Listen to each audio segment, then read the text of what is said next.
Caravane, un livre d'Anaïs Pellier aux éditions Paulsen. Soirée Guérin-Chamonix avec Anaïs Pellier et Lorraine Berger-Afanasieff. Donc Anaïs qui vient pour un premier roman qui s'appelle Caravane. Donc on va faire un peu de lecture et vous expliquer de quoi tout cela parle. Mais d'abord, il faudrait que tu te présentes un petit peu. Oui, donc moi j'ai 40 ans, je suis médecin généraliste. Et ça fait longtemps que j'essaye de publier un livre et que c'est difficile. Donc ça, c'est vraiment un joli rêve qui s'est réalisé. Et puis, depuis que j'ai mon diplôme de médecine générale, je fais surtout des missions à l'étranger. Donc la Terre Adélie, ça fait 5 fois que j'y vais en mission. J'ai aussi travaillé aux Marquises, en Polynésie. J'ai fait des missions humanitaires avec Médecins sans frontières. Voilà, c'est vraiment quelque chose de mêler le travail et le voyage qui me passionne. Et j'espère que ça ne s'arrêtera pas de sitôt.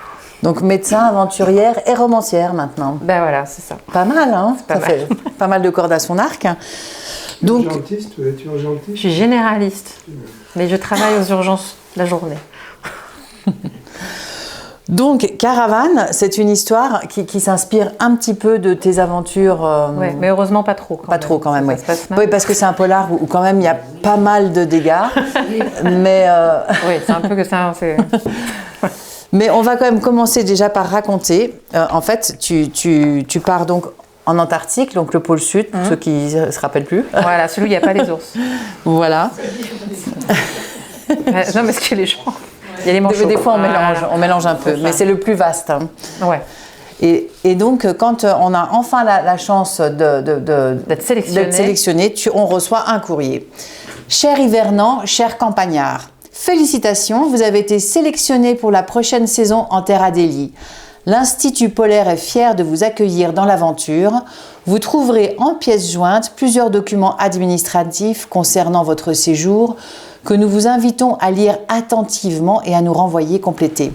Nous avons également inclus la liste de la dotation technique pour laquelle il est nécessaire de nous renvoyer rapidement le tableau complété avec vos mensurations afin de préparer au plus tôt votre trousseau qui sera acheminé par voie maritime depuis Brest. La dotation est unisexe. Vous constaterez certaines différences matérielles entre les hivernants, qui sont amenés à rester une année entière, et les campagnards, qui ne séjournent sur place que l'été. Ces derniers doivent nous retourner bottes, vestes et combinaisons à la fin de leur mission. Par ailleurs, l'équipement est adapté aux conditions de votre lieu de résidence. Il n'est donc pas le même pour ceux qui restent sur la côte et ceux qui séjournent à Concordia. Vous souhaitant une bonne réception de ces documents et dans l'attente de vous rencontrer bientôt au séminaire de la rentrée Amitié polaire. Ouais. Donc déjà là, on apprend des choses. C'est ça. Il y a des campagnards, des hivernants. C'est ça. Il y a l'Institut polaire français, grâce à qui je pars en Terre Adélie. Hein. C'est eux qui embauchent en fait tous les gens du terrain pour ce qui est la logistique du soutien aux missions scientifiques du CNRS. Et il y a tout il y a vraiment un vocabulaire des terres australes et antarctiques qui est assez riche. Au début, d'ailleurs, c'est très déstabilisant. Et les hivernants et les campagnards, c'est pas la même espèce, c'est pas la même chose. Ça se mélange, mais voilà. Et c'est vrai que l'hivernage, c'est le fait de passer tout l'hiver là-bas, ce que moi je n'ai jamais fait. Il faut imaginer, pas de bateau du mois de mars jusqu'au mois de novembre. Arrivée du premier avion, premier bateau, donc c'est tout à coup une vie. Ils sont 22 à Dumont-d'Urville pendant cet hiver, et à Concordia, ils sont 12, avec la nuit polaire qui dure 4 mois. Dans une espèce de boîte de sardines qui est Concordia. Voilà, ce qui fait que... Et la campagne d'été, c'est l'émulation, tout à coup, c'est multiplié par 6, on est très nombreux, ça grouille. Voilà, c'est pas du tout la même ambiance. C'est 2 saisons, quoi. Alors, vous êtes allé dans les 2 saisons? Pour l'Antarctique, je ne suis allée que sur l'été, moi, à chaque fois. Ouais. Je suis une campagnarde. Alors on va voir déjà les personnages qu'il y a dans ce roman. Ouais, il y en a beaucoup. Hein. Oui, il y en a beaucoup, mais on ne va pas tous les faire, mais les principaux. C'est ça. Alors il y en a un qui justement sort de son hibernation. Il tremble, émerge enfin. La sueur imprègne ses draps.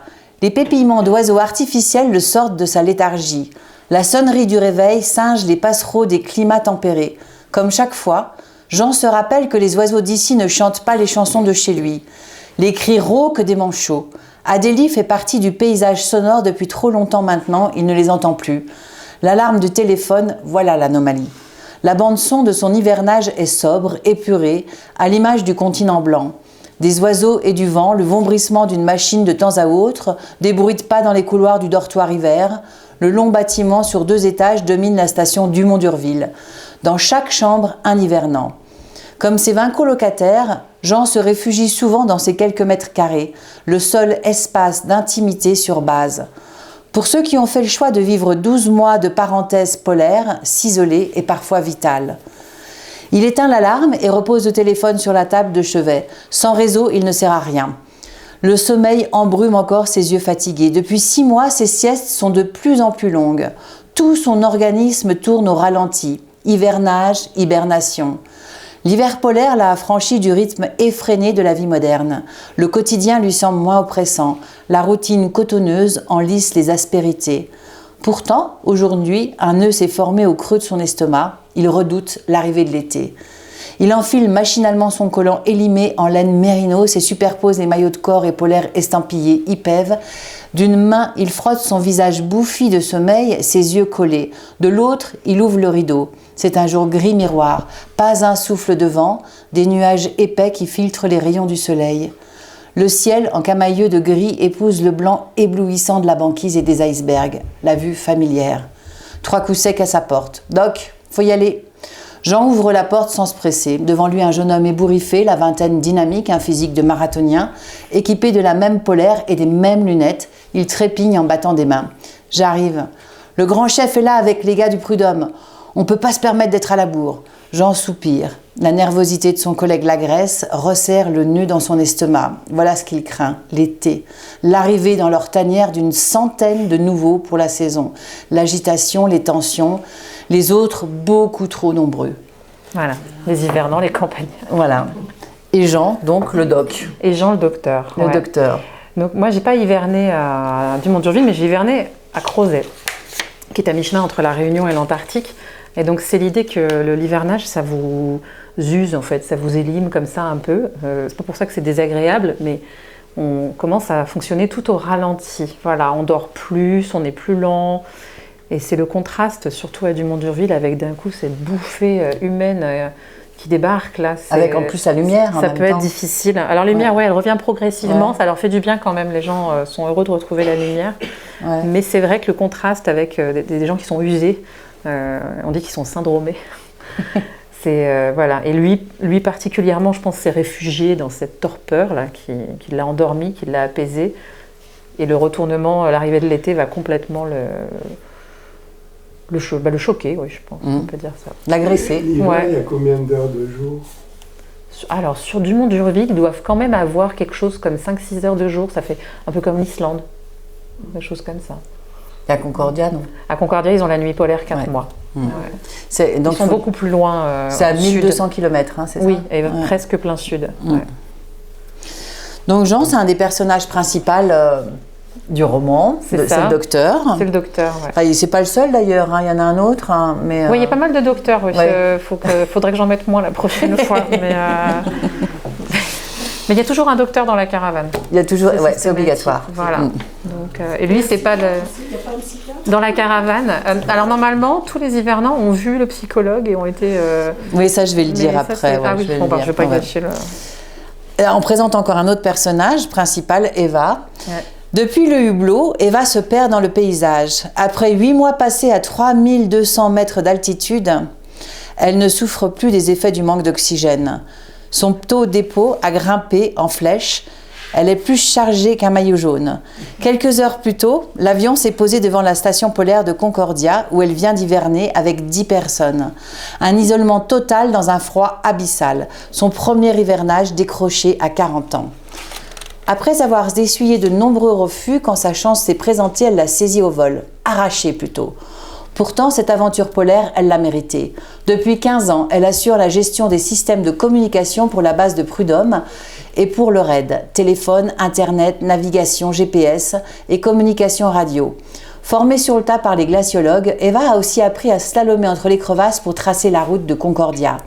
Elle lit la glace depuis les survols de reconnaissance en hélicoptère. Mécanicienne à 16 heures, elle s'est initiée au carottage glaciaire, au bricolage de la science. Au fil des saisons, elle est devenue l'indispensable boussole entre la côte et la station située à plus de 1000 km de là, perchée sur son plateau à 3000 mètres d'altitude. 15 ans qu'on lui refusait pourtant le Graal de la nuit polaire. Aujourd'hui, elle a fait ses adieux à ses derniers compagnons d'aventure, à regret pour certains, avec soulagement pour d'autres. L'hivernage, une cohabitation forcée avec une famille qu'on n'a pas choisie. Il y a eu du bon, du merveilleux, des connards aussi. Un échantillage randomisé du genre humain. Eva, c'est un peu le personnage féminin du livre. Oui. Elle a 40 ans comme toi. C'est un hasard ou... Oui, non, Eva, c'est vraiment la... Moi, j'adore ce personnage, en fait. C'est mon personnage préféré. Oui. Mais ça se sent. Oui, ça se sent. Elle est... Parce que bon, là-bas, quand on est une femme, pour faire ses preuves, il faut quand même... Voilà, il faut vraiment assumer, il faut presque en faire 2 fois plus. Ça a tendance à s'améliorer, mais ça reste une réalité. Et elle, voilà, elle a fait son trou parmi les bonhommes, elle a mérité sa place. Donc c'est pour ça qu'elle m'épate, en fait. Ouais. Malgré tout, elle n'est pas reconnue à sa juste valeur. Il y a encore Voilà, il y a encore du mieux à faire. Mais elle fait le raid. Hein. Là, et elle, en fait, elle fait... Alors le raid, je sais pas, c'est un mot bizarre, mais la caravane, c'est la même chose. Mais dans le E, ils appellent ça le raid. Voilà, c'est le raid et les raiders. Donc le raid, c'est la liaison. C'est la liaison, c'est le convoi logistique. Voilà. Et pourtant, elle a un boulot qui est essentiel, en fait. Parce que si on n'a pas la bonne route, si on se perd, on ne peut pas faire ce qu'on a à faire. Donc, Eva, c'est le personnage presque le plus important, je pense, du roman. Oui. Mais Eva, avec Eva, il y a aussi Arnaud. Ses yeux pétillent d'excitation. Arnaud est solaire et son enthousiasme contagieux. C'est ici que ça a commencé, il y a 10 ans déjà. Rien ne change dans sa dégaine négligée d'éternel beau gosse. Il est immense, elle minuscule. Il a le teint mat, elle est d'une pâleur farineuse. Arnaud a tout du mal, la peau râpée, la voix de basse, les épaules solides. Sur un homme, ce sont des qualités, sur elle, des fautes de goût. Eva est plate et sèche, le cheveu court, pratique. Elle a dû jouer les durs pour gagner sa place parmi les hommes. Ses seins, pourtant à peine visibles, ont plus souvent été une tare qu'un atout, un signe extérieur de faiblesse. Le temps a eu raison des machos et sa rage féministe s'est apaisée. Toute cette virilité qu'elle se doit d'étaler ne la dérange plus. Elle aime l'uniforme informe de l'Institut polaire. Hommes et femmes dans les mêmes collants noirs, les mêmes polaires, les mêmes combinaisons de duvet dans lesquelles on serait bien incapable de distinguer masculin et féminin. C'est par goût que certains jours, elle pend à ses oreilles de larges boucles créoles. Le métal miroir donne un peu d'éclat à son châtain d'Erne. Et sur sa bouche, du rouge corail. Elle le fait par jeu. Ici, pas besoin de ça pour être féminine. Il n'oublie jamais que sous la combinaison se cache un corps de femelle. Le col rouge de la veste d'Arnaud révèle un léger voile de barbe, d'un noir aussi dense que celui de ses yeux. Cette ombre sur ses joues creuses accentue la courbe proéminente de son nez.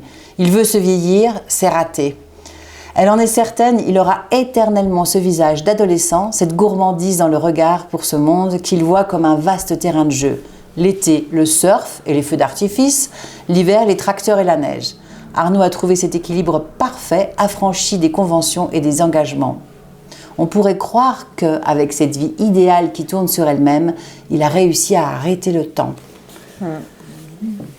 Alors là, c'est pas romancé du tout. Non, en fait, ce qui est très chouette, c'est de comprendre que les gens qui vont là-bas le vivent vraiment comme c'est un grand terrain de jeu. Il y a vraiment une fraîcheur, c'est des enfants qui s'amusent, qui ont le droit d'être là-bas. C'est un endroit magnifique et il y a du coup toujours cette espèce d'effervescence dans l'avion à l'arrivée, de retrouver Prud'homme, de retrouver leur aide. Ils ont leur lit, ils ont leur marque, et souvent ils commencent assez jeunes, à 20 ans. Donc, et c'est vrai que voilà, c'est difficile après de ne pas venir, c'est une deuxième maison, avec une deuxième famille. Puis c'est une parenthèse finalement par rapport à la vie réelle, quoi, enfin normale. Oui, ça met à l'abri de beaucoup de choses. Le téléphone ne passe pas, il ne sonne plus, Internet on n'en parle pas. Il n'y a aucune connexion avec... Il y a maintenant, il y a WhatsApp. C'est venu dans le... Voilà, on ne peut plus faire sans. Mais à une époque, il n'y avait rien du tout et c'était une bulle. Alors ça peut être merveilleux pour la plupart des gens, ça peut être horrible pour d'autres personnes. Mais oui. Et puis alors, le sujet des hommes, des femmes là-bas, c'est un vaste sujet. Mais j'y étais bien confrontée, donc ça m'intéressait qu'on puisse l'approfondir un peu. Il y a combien d'hommes et combien de femmes? Ça dépend des années. Moi, cette année, on était 2 femmes pour à peu près une grosse quinzaine. Il y a des années où c'est moins. À Kerguelen, une année, elles étaient 2 femmes pour 45 hommes. Voilà. Déjà, il y a des femmes. C'est déjà pas mal. Je ne sais plus si c'est les années 80 ou 90, les premières femmes sur ces bases, mais déjà, il y a des femmes. Donc là, un autre personnage aussi qui va rentrer en scène qui est très important. Oui.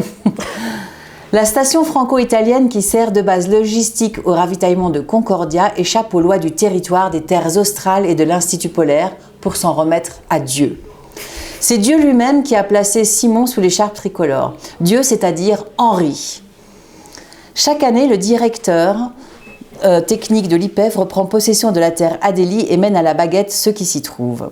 Ce n'est pas pour rien qu'on appelle Dieu presque tous ceux qui sont là le sont grâce à cet homme. Ils lui doivent la chance d'être hivernants ou campagnards. Ils ont été élus et obéissent sans broncher ou bien d'un simple mail. Henri les expédie vers la sortie pour le premier avion. Hop. Henri a l'habitude de prendre le monde de haut. Il l'a toujours fait. Né bourgeois, diplômé, ingénieur, rapidement promu directeur en terre Adélie, il dirige d'une main de fer les techniciens qu'il embauche, fort de ses diplômes, des décennies d'innovation technique destinées aux explorations polaires dont il est le cerveau. Il est le plus vieux, le plus gradé. L'autorité transpire de son mètre 90, de son espèce crinière blanche, de ses yeux profondément enfoncés dans leur orbite, miroir d'un cerveau génial, seul au sommet de sa pyramide. Mais moi, ça m'a frappé quand je suis arrivée là-bas. Il y a donc 2 structures qui s'occupent des terres australes et antarctiques. Il y a la préfecture des terres australes, qui nomme le directeur de station, qui assure une partie de la logistique, et l'Institut polaire français. Et ce qui est fascinant, c'est d'arriver là-bas et de voir que l'endroit a ses propres règles, avec une hiérarchie qui n'est pas forcément celle de l'organigramme, et qu'en fait, on s'affranchit de la préfecture des terres australes, du préfet, on n'en a rien à faire des règles, surtout avec Cap Prud'homme. C'est très drôle, récemment, il y a eu des restrictions d'alcool qui ont pu être mises à Dumont d'Urville, et Cap Prud'homme n'y est pas soumis. Voilà, une espèce on appelle ça la République bananière de Cap Prud'homme. Et donc, il y a en même temps une liberté incroyable, et puis une espèce c'est presque une monarchie, quoi, avec Henri, d'année en année, qui gère tout, qui décide de tout. Donc bon, alors tout ce beau monde que tu mets en place, à un moment donné, quand même, il y a quand même quelqu'un d'autre, un problème. Il y a un inspecteur, tout d'un coup, qui débarque, dans le roman. L'inspecteur Clark réprime un haut le cœur. Par le hublot du bureau, on aperçoit le pont hélicoptère et le H délavé de la drop zone. Elle constate, inquiète, que la mer dans la baie de Hobart est à peine barrée de quelques vagues. Comment ce bateau peut-il rouler amarré au quai du centre-ville alors que la mer est si calme ? La traversée vers Dumont d'Urville va être un cauchemar. Machinalement, elle palpe le patch de scopolamine à l'arrière de son oreille, ce petit rond de plastique crème censé lui éviter le mal de mer pendant les 6 prochains jours. Elle a vu souvent l'Astrobal pendant l'été, tantôt à ce même quai face au long bâtiment vitré de l'université d'Hobart, tantôt plus haut vers les docks. Un bateau trapu, au nez rouge, vif, minuscule, lorsqu'il est flanqué d'un géant des croisières pacifiques. Capitale de la Tasmanie, porte d'entrée vers l'Antarctique Est, Hobart vit au rythme des expéditions polaires. Les avions vont et viennent vers les stations australiennes de Casey et Davis, vers Mario Zucchelli, l'italienne.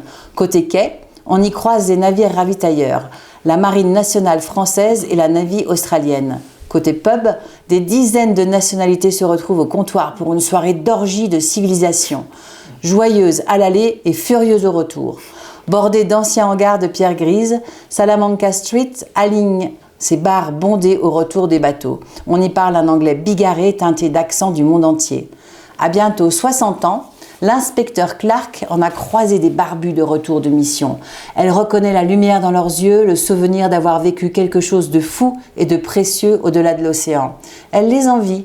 Aujourd'hui, malgré les limites de son oreille interne, elle n'est pas mécontente de faire cette traversée. Cette disparition suspecte tombe à pic, presque un cadeau de départ avant sa retraite. Après cette dernière enquête en Antarctique, elle tirera sa révérence. Simplement, elle aurait préféré prendre l'avion. Qu'est-ce qu'on en dit de l'inspecteur Clark ? On peut dire... déjà, c'est une façon aussi de me présenter les moyens d'arriver là-bas. Avec l'horrible bateau de l'Astrolabe. Donc bateau moi, français. je suis malade comme elle, donc voilà. Ouais. Oui, donc il y avait l'ancienne Astrolabe, qui était un bateau civil, petit, encore plus petit et qui bougeait encore plus. Et puis la Marine nationale s'occupe du nouvel Astrolabe, qui fait les allers-retours, donc a bien du mérite, c'est sûr, mais qui est extrêmement difficile pour les gens qui ont le mal de mer. Bah oui. Alors déjà, faut aller en Tasmanie et ensuite il faut prendre le bateau au sud de l'Australie, voilà. C'est ça. Ouais. Et puis après, aller en bateau ou en avion. Voilà, ou en avion si on a de la chance. Et puis là, et pourquoi c'est elle? Donc il y a une disparition importante et inquiétante. Ça. Et donc ils dépêchent la police la plus proche qu'ils ont, c'est-à-dire la police australienne. Voilà. Et ça permet d'avoir des personnages qui ne connaissent pas du tout le milieu en fait. L'idée c'est d'avoir les deux outsiders. Et en fait, donc, ils vont interroger des gens. Donc là, le premier qu'ils interrogent, c'est le docteur Roulet, parce qu'il y a beaucoup de docteurs. Beaucoup de docteurs. Docteur Roulet, nous avons besoin de connaître la personnalité d'Henri Monterland et de ceux qui l'ont accompagné sur le raid. Il ne s'agit pas d'une simple disparition en Antarctique. Un disparu ne survit pas. C'est un cadavre que nous recherchons. Vous comprenez? Le médecin hoche la tête et consent à apporter des précisions. Henri est tout puissant, la terre Adélie c'est son royaume. Du recrutement à l'approvisionnement, c'est lui qui décide de tout. Il a les yeux partout tout le temps. L'aveu lui pèse, c'est évident. Ses propos transpirent la loyauté et l'admiration. Et il refuse de parler de lui au passé, cela n'a pas échappé à Clark. Qu'est-ce que vous pouvez nous dire de la façon dont il gérait le recrutement? Rebondit Campos. Les candidats sont soumis à des examens médicaux, physiques et psychologiques avant d'être envoyés ici, non? C'est exact, répond Roulet avec soulagement, reprenant pied dans un domaine qu'il maîtrise. Les candidats passent une batterie d'examens, analyse de sang, radio, épreuve d'effort cardiaque et autres selon les procédures que nous avons définies. Comme des astronautes, improvise Campos, curieux. Nous n'avons pas le budget de la NASA, objecte le médecin avec un ricanement nerveux. Pas de budget tout court, complète-t-il en silence. Et pour évaluer l'aptitude psychologique, s'enquiert Clark avec intérêt, les hivernants potentiels. Campos n'a pas l'intention de se laisser enfumer par le charabia du médecin. Les zones d'ombre l'exaspèrent. Qu'est-ce que vous entendez par hivernants? Les hivernants, explique patiemment le médecin, ce sont ceux qui vont passer une année entière dans les stations polaires. Les saisons d'hiver s'appellent l'hivernage. Par opposition, les agents qui viennent pour une mission plus courte sur la campagne d'été sont appelés campagnards. Et les candidats à l'hivernage doivent se soumettre à un examen psychologique qui comprend des tests écrits et un entretien d'1 heure environ avec l'un de nos psychologues. Le principal objectif est d'éliminer les troubles psychologiques majeurs, dépression caractérisée, schizophrénie, autant de bombes à retardement qui pourraient exploser en situation d'isolement. Vous pouvez préciser?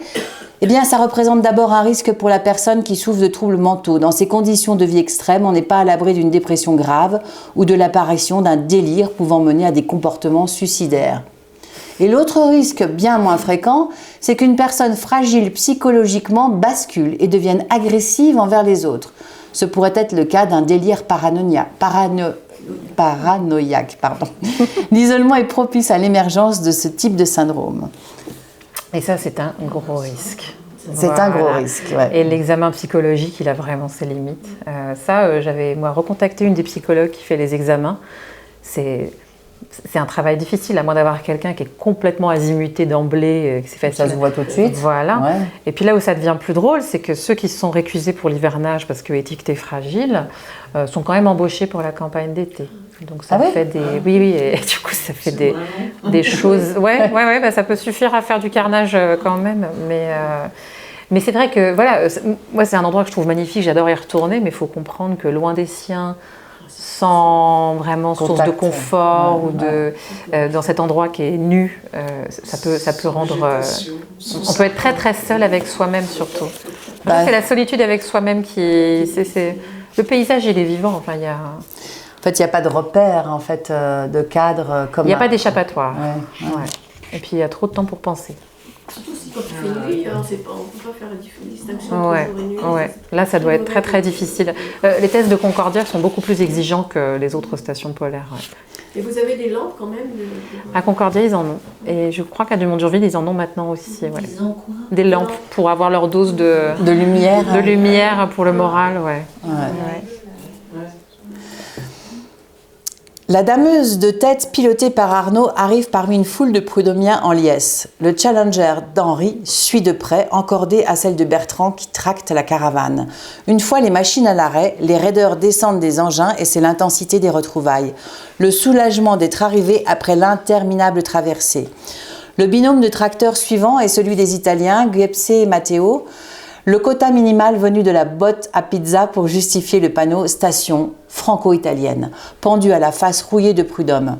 Fermant la marche, la dameuse de Fred et d'Alain lisse le ruban de neige qui sert de route, préparant soigneusement le prochain départ. Le cœur battant, Eva s'abandonne à l'étreinte de Javotte qui l'étouffe presque dans sa poitrine. C'est bon de rentrer à la maison. Sous sa veste rouge, taille 46, la cuisinière sent la farine et l'ail. Eva en a l'eau à la bouche, après un mois de plats surgelés. Retrouver la station et les copains, une douche chaude, sans se presser, puis mettre les pieds sous la table pour se laisser engraisser par Javotte. Le bonheur, c'est pourtant pas compliqué. Un baiser sonore met fin à l'étreinte et Eva fait le tour des embrassades. On la félicite, la boucle est bouclée. « Hi » chante une voix fluette dans des tresses blondes. « Je suis Katie ». Eva scanne la nouvelle venue. Accent Earl Grey, allure de pétasse, English. Elle essuie son gant graisseux sur son bleu élimé avant de tendre la main à la scientifique immaculée dans sa combinaison neuve. « Nice to meet you ». Cathy sourit soulagée. En dehors de Javotte, Eva sera la seule femme à vivre avec elle sur Prud'homme. La cuisinière est trop vieille et trop grise. Eva, elle a moins de 60 ans. Les deux femmes se jaugent, amies potentielles ou fouteuses de merde. Pendant que les autres traders débarquent dans un joyeux bordel de testostérone, ils se bousculent, curieux de voir quelle sera la saveur de l'été. Autour d'elle, les hommes en bleu jouent des coudes. Eva soupire, affligée. Une nouvelle paire de seins et ça s'excite. Néanmoins, une petite pointe de jalousie vient durcir son sourire. Elle regarde Katie rougir et glousser à de mauvaises blagues. Ces gars-là sont un peu crétins parfois, mais ce sont ces crétins à elle. La voix d'Arnaud retentit soudain. « Fini la récré, Henri nous demande, on se met en place pour la descente. » Le silence se fait dans la basse-cour, Henri passe avant tout le reste, même la viande fraîche. Dissipé 1 minute plus tôt, le groupe retrouve aussitôt sa discipline. Tous rejoignent le chef qui, occupé à organiser le convoi avec Simon, n'a pas quitté l'escalier de son engin. Remontant 2 marches, il distribue les ordres d'une voix autoritaire. C'est ça. Donc ça, c'est le retour de l'aller-retour. Voilà. Donc ça, c'est une fête. Généralement, les copains montent, tout le monde accueille. Et voilà, on ne s'est pas vu pendant 3 semaines. On est content de l'avoir réussi. Et puis ce passage, il montre bien c'est un groupe fermé qui n'est pas facile à intégrer. Donc la petite Anglaise, elle arrive, elle a juste envie de se faire des copains et de passer un bon moment, mais c'est pas facile de faire son trou. Et voilà, toute cette ambiance de groupe où chaque nouveau personnage va jouer sur toutes les relations des autres, peut tout déstabiliser. Et puis aussi cette machinerie très précise avec le chef d'orchestre et chacun sait ce qu'il a à faire. Et c'est toujours impressionnant de voir tout le monde évoluer autour de la caravane. On dirait des petites fourmis affairées. Voilà, c'est efficace, quoi. C'est efficace et en même temps, c'est des enfants. Oui, donc il bascule en fait d'un moment où c'est l'euphorie, on fait n'importe quoi, et puis tout d'un coup, il y a le chef qui arrive. Oui, parce qu'on reste dans des conditions très difficiles et qu'il faut quand même savoir ce qu'on fait, quoi. On ne peut pas faire à moitié. Et l'été, les personnes viennent pour 3 semaines, c'est ça? Les personnes qui font toute la saison viennent de octobre à février. Le raid, l'aller-retour en caravane dure 3 semaines. Et il y en a 2 à 3 par saison. Voilà. Mais certaines personnes font 2, 3 raids. D'autres n'en font qu'un seul. Ça dépend. Alors le roman, il est quand même construit avec des allers-retours dans le temps. Il est déconstruit. Oui. Il faut bien lire au début de chaque chapitre à quel jour on est. Parce il y a plein de gens qui ont dû recommencer. Il y a un jour J. Pages. Parce qu'ils ne savent pas lire tout en entier. Il faut se mettre un avertissement. Il y a un jour J, on ne sait pas qu'est-ce que c'est que ce jour J, mais il y a J-26, J+30, donc on va en avant, en arrière. Là, on sait que quand on lit que Clark va venir, en fait, on est après le jour J. C'est ça. Donc le jour J, c'est une disparition. Hein. C'est ça. La disparition d'Henri. C'est la disparition qui pose problème. On peut dire qui c'est, mais on ne va pas aller plus loin. Voilà. C'est la disparition d'Henri. Et Henri, c'est quand même le chef. Non, mais oui, c'est Dieu a disparu. Dieu est mort. Non, voilà, on suppose qu'il est mort, oui, parce que s'il a disparu, il est forcément mort. Oui. Hein. Quelqu'un qui disparaît. Là-bas, oui, il n'est pas caché. Voilà. Donc Dieu a disparu, donc on revient en avant, en arrière, on essaye de comprendre ce qui se passe, et puis en même temps, on voit comment tout ce monde évolue, comment les gens vivent. Donc les Prud'hommiens, ça c'est ceux de Prud'homme, sont arrivés à DDU, donc ça c'est Dumont-d'Urville. Oui. Explique peut-être la différence entre Dumont-d'Urville. Alors Dumont-d'Urville, c'est la base où les gens hivernent, donc c'est une base qui est active toute l'année, en continu, et elle est sur l'archipel de Pointe-Géologie, qui est au bord du continent. Mais quand la mer débâcle, elle est séparée du continent. Et Cap Prud'homme a été créé à 5 km sur le continent. Comme ça, les tracteurs et les éléments de la caravane sont déjà sur le continent. Et elle ne sert uniquement, en fait c'est le garage mécanique du raid.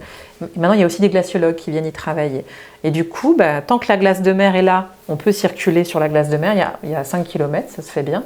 Et puis quand tout a débâclé, on a beau être qu'à 5 km, on ne peut plus aller de l'une à l'autre, sauf vol, hélicoptère ou autre. Et donc ces deux entités qui aiment bien se rencontrer, mais qui sont un peu aussi en compétition, c'est les voisins, les gardes-clochers un peu, quoi, on va dire.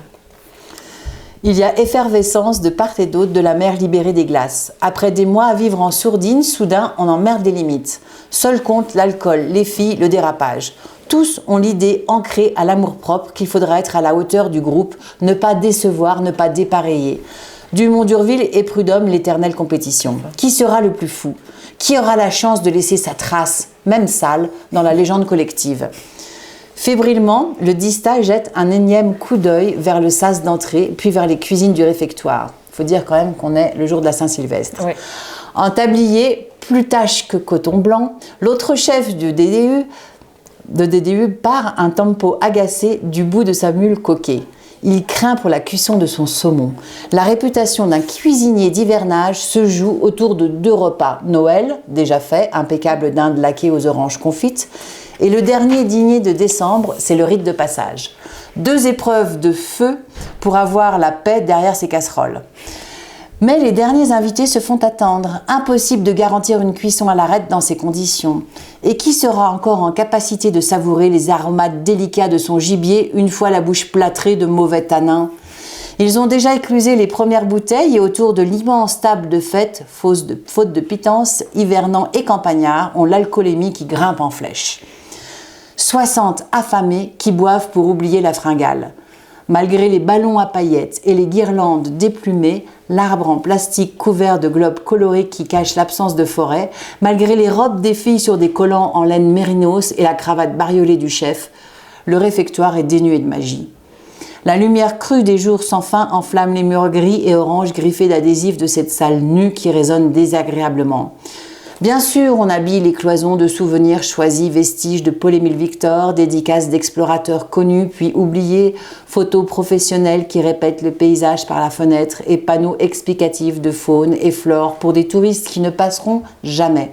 Simplement, les plaques de faux plafonds en aggloméré et le carrelage beige ne feront jamais un cocon douillet du bâtiment central de la station. C'est la cantine, verre en pyrex et vaisselle incassable pour gosses mal élevés. Du bout des lèvres, le chef du district compte les bouteilles vides sur les tables. Décret préfectoral oblige, il se doit de raisonner l'alcool, y compris ce soir. Et si les voisins se font attendre, tant pis pour eux, à minuit, ils trinqueront au jus du robinet. Voilà. Et le chef de district, il change chaque année. Il est choisi par la préfecture des Terres australes. Il y a une énorme compétition entre les Terres australes et l'Institut polaire. Ce qui fait que lui, il essaye de tenir tête à Henri, qui est la figure d'autorité en face. Malheureusement, il se fait complètement écraser, bien sûr, à chaque fois. C'est pas facile comme poste, d'être le meilleur que j'ai connu à ça. Il était directeur d'école primaire. Ah. Ça doit vouloir dire quelque chose. Peut-être. Ouais. Voilà. Ouais. Et puis, mais c'est vrai que la fête de la Saint-Sylvestre, c'est un moment important. Il faut vraiment faire la fête, faire les fous, réussir à marquer les choses. Et c'est au cœur de l'été, finalement. Et c'est voilà, donc il fait à minuit, il fait jour. Ouais. Donc c'est dur de faire des bêtises quand il fait grand jour. Oui. De souhaiter bonne année à minuit sous le soleil. C'est ça. Voilà. Donc oui, c'est un moment où ils vont tous se rencontrer et se confronter. Ensuite, ça se passe mal quand même, la fin de la soirée. Oui, mais ça c'est le polar, ça on va pas tout raconter. Hein. Déjà, on sait déjà que Dieu a disparu. Après, il faut lire le livre parce que vraiment jusqu'au bout, on ne connaît pas le dénouement. Et c'est crescendo. Hein. Au début, c'est juste un disparu, puis après, je vous raconte pas tout. Ça s'emballe un peu. Mais ça, on va laisser le mystère planer. Et puis, il y a la petite Anglaise qui voit que les gens partent et elle dit « Mais ça a l'air amazing d'aller à Concordia. Tu connais si bien, tell me, comment ça se passe ?» Le visage cramoisi, Arnaud se retourne vers le tableau, il essuie la bouche puis réajuste un magnète décalé et le cours commence. Concordia est perché sur un plateau à 3000 mètres d'altitude. Pour aller là-bas, on slalom entre les crevasses sur les premiers kilomètres. Ensuite, l'itinéraire s'adapte au dénivelé pour permettre aux machines chargées à bloc d'éviter les pentes les plus raides. Il décroche un papier froissé aimanté dans l'angle du tableau pour illustrer son exposé. Une carte que Katie a déjà parcourue et qu'elle sait lire mieux que lui. Pourtant, elle fronce les sourcils d'un air concentré et en profite pour rapprocher sa tête de son épaule. Au final, il y a environ 1200 bornes à faire en montée. La vitesse du convoi dépasse rarement les 13 km/h à l'aller. On peut pousser à 16 au retour. Quand on a laissé la cargaison à Concordia et qu'on est en pente descendante. Une caravane qui progresse à l'allure d'une opération escargot. Sur la baie vitrée, Arnaud esquisse une route imaginaire. La fille qu'il a devant lui n'y va pas par 4 chemins pour l'allumer, mais rien ne le fait rêver autant que la perspective du départ. C'est très dangereux, demande l'Anglaise en jouant avec le zip de sa polaire. Le premier raid de la saison est délicat. D'abord, c'est le plus lent. Il faut retrouver le tracé de la route et l'ouvrir sur la première moitié du chemin. Le vent a sculpté dans la neige d'immenses vagues figées. Les sastrugis, pense Katie, qui prend un malin plaisir à jouer les novices. Heureusement que tu es là pour m'expliquer mon boulot. Il faut dire que Katie, elle est glaciologue. Elle est glaciologue, c'est une thésarde. Elle est doctorante en glaciologie, donc elle n'est pas aussi idiote qu'elle veut bien le faire croire. Il faut les briser et dégager les blocs pour permettre le passage des tracteurs et des modules sur ski. La seconde dameuse navigue entre le milieu et la fin du convoi. Katie descend de la table et se rapproche du tableau. Elle pointe du doigt le trait qui relie les différents véhicules. Et ça, c'est quoi ? Une élingue pour relier les tracteurs. On s'encorde par 2 pour répartir les charges et harmoniser la consommation de gazole. On bosse pour des climatologues et à côté de ça, on crame 1 litre de carburant pour 1 litre livré. L'écologie, un tue-l'amour. Katie se sent refroidir, honteuse. Elle repense aux 4 avions pris depuis Grenoble jusqu'à Hobart, puis à son voyage de 6 jours sur l'Astrobal, sans compter les allers-retours en hélicoptère en DDU et Prud'homme pour franchir 5 km de mer. Une empreinte carbone monstrueuse pour démontrer l'impact des activités humaines sur l'avenir de la planète. Le charme est rompu. Ouais. Et ça questionne. Non, ça questionne beaucoup. Oui. Chacun des tracteurs consomme 900 litres de carburant par jour. Donc c'est énorme. C'est monstrueux. Ouais. Oui, et du coup, en fait, c'est pour ça que comme c'est très lourd, on transporte, un peu comme un avion, là, on transporte la moitié de l'essence pour le poids de l'avion. Là, c'est la même chose. Ouais. Donc après, l'intérêt là, c'est que toutes ces descriptions, les lingues, l'encordage, en fait, tout est vrai. C'est vraiment, il y a les schémas. Après, vous pouvez faire votre propre raid. C'est bon, vous avez tous les modèles de tracteurs, tous les. Mais donc ces raids, donc à part transporter leur propre carburant, il y a le carburant de la station de Concordia qui ne peut pas fonctionner que à l'énergie solaire puisqu'il y a 4 mois de nuit polaire. Et puis, si jamais les panneaux ou le système tombe en panne, il faut qu'ils puissent prendre le relais. Donc Concordia fonctionne sur des générateurs à essence. Après, il y a tout ce qui est matériel, puisque sinon c'est acheminé par avion. Mais en fait, le convoi terrestre, c'est le moins cher des options. Donc il y a une logique économique. Amener tout par avion serait absolument hors de prix. Donc tout ce qui est très lourd, on essaye d'amener. Donc tout ce qui est pour le chantier et compagnie. Et puis on ramène les poubelles. Au retour ? Ouais. On fait éboueur aussi. Et après, elles vont où les poubelles ? Et après, elles prennent le bateau et puis elles rentrent jusqu'à Brest, je crois. Alors, une partie à Brest, une partie en... Oui, non, mais c'est... c'est délirant quand même. Niveau écologique, ça questionne beaucoup. Ouais. Ça, c'est une réalité. Donc, les glaciologues nous disent oui, mais ça permet... Enfin, Claude Lorius est allé en Antarctique et puis il a mis en évidence le réchauffement climatique. Donc, il faut quand même aussi qu'on sache ce qui se passe. Par contre, à savoir si on a vraiment besoin de bouteilles en verre pour avoir de la bière ou alors d'avoir ceci, cela... Voilà, il y a des... Mais ça commence à... La sobriété, ça commence à être un sujet. Cette année, on en a parlé pour la première fois. Donc je pense qu'il va falloir y venir aussi. Et rouler différemment pour consommer moins. Après, il faut vous imaginer, c'est des tracteurs et on monte sur un plateau à 3000 mètres d'altitude. Donc il y a un moment, il faut quand même bien que ça avance. Oui, vous partez du niveau de la mer. On part du niveau de la mer. C'était indispensable de mettre cette station à 3000 mètres ? Oui, parce que c'est là que la glace est la plus épaisse sur tout le continent. Donc c'est là qu'ils font les carottages les plus profonds. Et puis il y a des pistes d'avion aussi qui tracent. Là-bas ? Oui, il y en a une à Concordia, il y en a une à Cap Prud'homme. C'est quand les avions arrivent, il faut que ce soit prêt. Oui, mais ça à Concordia, ça va parce que le paysage n'est pas trop modifié par le vent. Par contre, plus on s'approche de la côte, plus il y a ces fameuses vagues, les astrugies, qui là sont vraiment, c'est pas de la neige, ça fait comme de la pierre, quoi. Ouais. C'est vraiment, les dameuses ont du mal à casser ça. C'est pour ça qu'on dit ouvrir la voie, parce que vraiment c'est recreuser la route pour la retrouver. Ouais. Et en somme,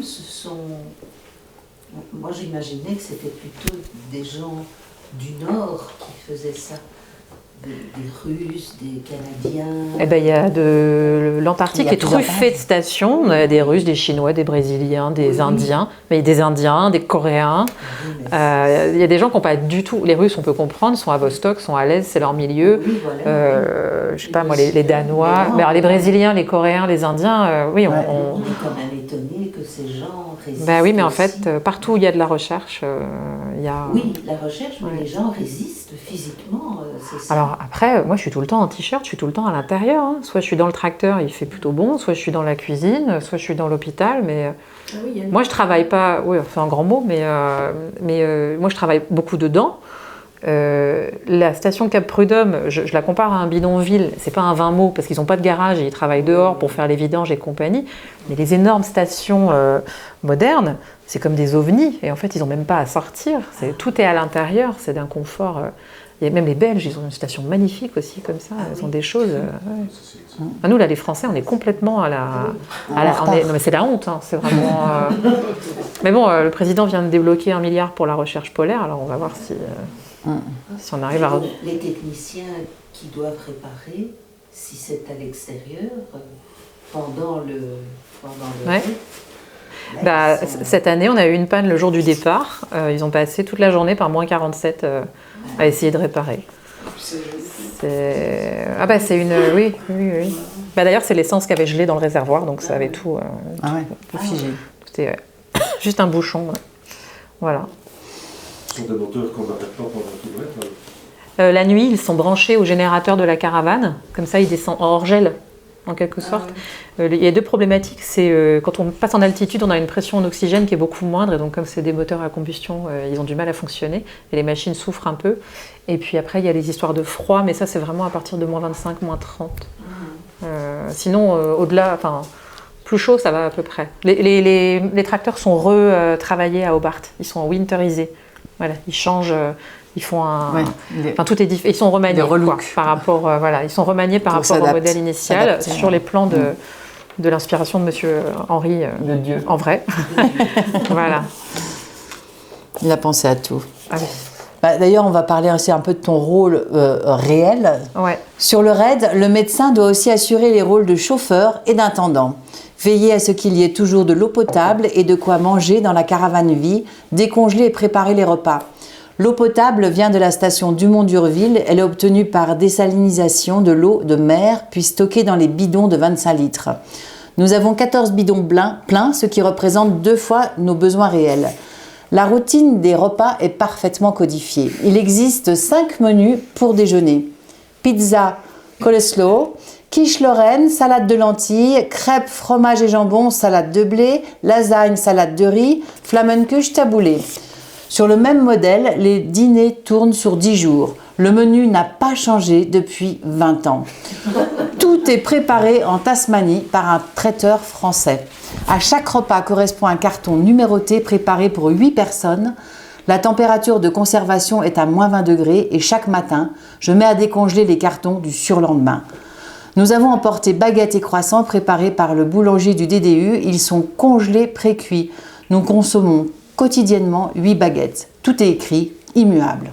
Alors, le médecin qui parle a des tocs, notamment de comptage. Donc c'est pour ça que ce passage est un petit peu rébarbatif. Oui, mais instructif. Voilà, du coup ça permet de... Mais voilà, il est un petit peu comme ça, il aime bien compter, il compte. C'est Jean, le médecin, on avait... Voilà. Mais là par contre, ce qui est drôle, c'est que c'est les vrais menus. Tout est vrai en fait. Ouais. Quoi. Et cette année, ils vont changer. Mais je crois que c'est parce que ça fait 5 fois que je viens.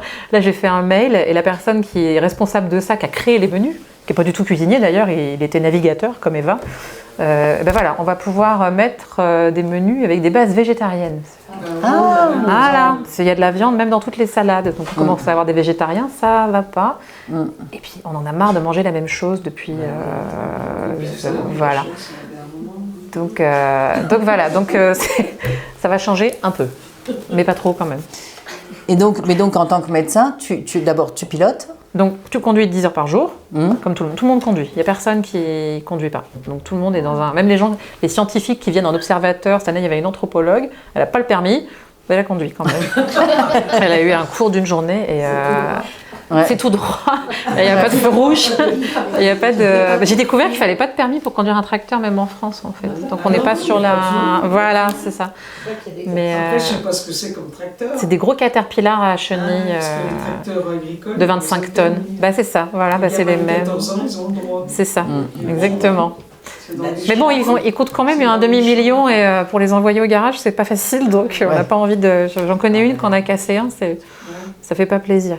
Mais du coup, le médecin, il est médecin, donc il assure la logistique, la pharmacie, puis des fois il y a des consultations, etc. Il conduit, c'est fatigant, et puis en plus il fait les repas et il gère l'eau potable. Voilà, parce qu'en fait on le met à l'intérieur. Comme ça, il n'est pas dehors. C'est-à-dire que les gens sont plus susceptibles de se blesser dehors autour des machines. Donc, ce qu'ils sont dit, c'est on met le médecin à l'intendance, comme ça. Alors, moi, le plus de blessures que j'ai vues, c'est en cuisine de toutes mes missions, mais ils l'ont mis en cuisine. Bon, c'est une logique, quoi. Et tout est pensé pour gagner du temps. Donc, en fait, les cartons sont numérotés, jour 1, jour 2, le midi, le soir. Et c'est déjà tout prêt, en fait. Il n'y a plus qu'à ouvrir et à fonctionner comme ça. C'est un package. Et ça, c'est fait en Tasmanie. Ça. Et donc, il y a, j'ai oublié comment il s'appelle ? Jean-Pascal, en Tasmanie, à Hobart, qui est le traiteur officiel de l'Antarctique. Ouais. Et en termes médicaux ? En termes médicaux. Qu'est-ce qu'il y a comme soins Il y a beaucoup de... Donc les gens sont assis très longtemps dans la journée, donc il y a un peu tout ce qui est mal de dos, sciatique.